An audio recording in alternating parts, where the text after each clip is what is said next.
welcome to the Thursday dev stream. I am Win Ann, or better known as White Sheepy, and I have a very special guest today. We're doing a Meet a Dev today with Rachel. Hi. Rachel is one of our illustrators here. So yeah, my name is Rachel. I'm one of the illustrators, character designers, skin makers here at Blue Mammoth Games. Any sort of like visual art you see in game, all the assets and stuff, I usually have a hand in that. So go ahead, Rachel. Tell us about this. Yeah, so I guess a little bit of background information about myself and where I started. This is actually one of my first big like art jobs. Okay. I actually came straight from, I went to the Savannah College of Art and Design in Savannah, Georgia, 4 years, and I studied in sequential art, which is like the fancy word for comics. Okay. So I actually drew comics for 4 years.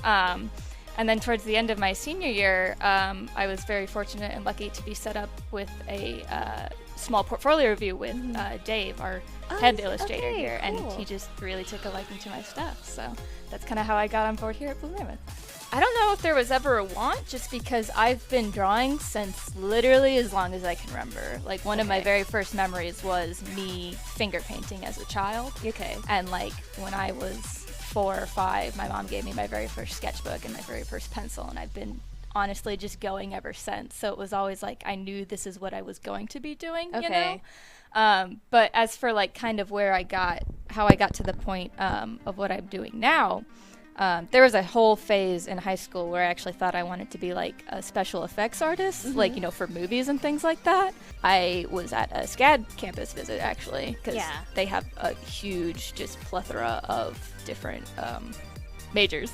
Yeah. And so I was visiting the campus and visiting all the buildings because I was like, okay, maybe I still want to do vis effects, or maybe I want to do animation. And then I actually wound up in the sequential art building, and the director of the building, he was, you know, like toured us around, and he said if we had any questions, ask him. And so I asked, do you have any advice for someone who can't decide between like animation and sequential art?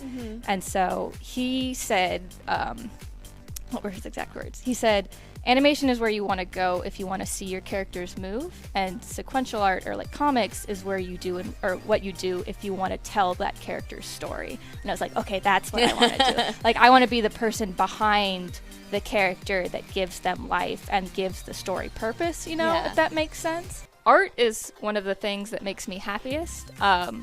I have a lot of different ideas and designs and characters up in my head, and so drawing is the way that I get them out and that I can see them come to life, you know? It's like they exist in my head, but only when I put them on paper and when I make something physical out of it do they become real, you know? The ideas that I have don't feel real to me unless I can see them, like actually see them in a physical sense.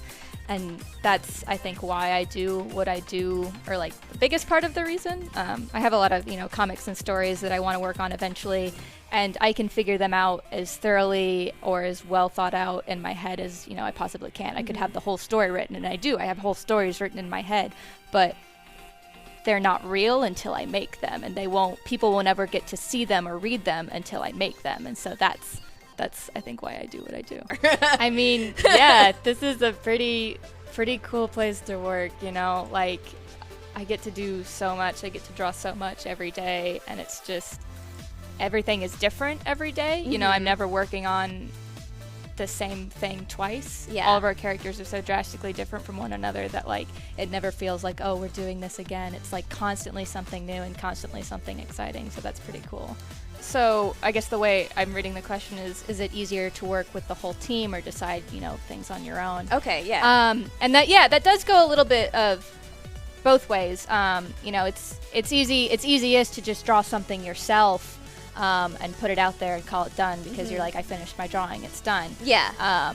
But having the, you know, you can't just do that with the way this works. Is we need input from everybody, and a lot of times also having a bigger team and having everybody do input is helpful because you get a lot of opinions or ideas that you would have never thought of.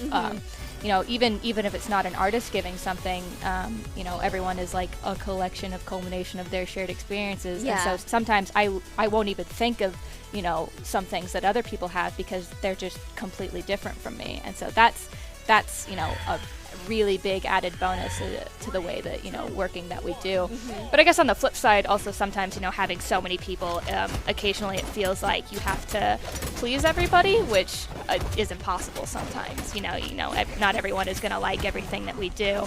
And so it's a lot of picking and choosing, what feedback we think works, because, we were hired to do what we do because obviously we do it well.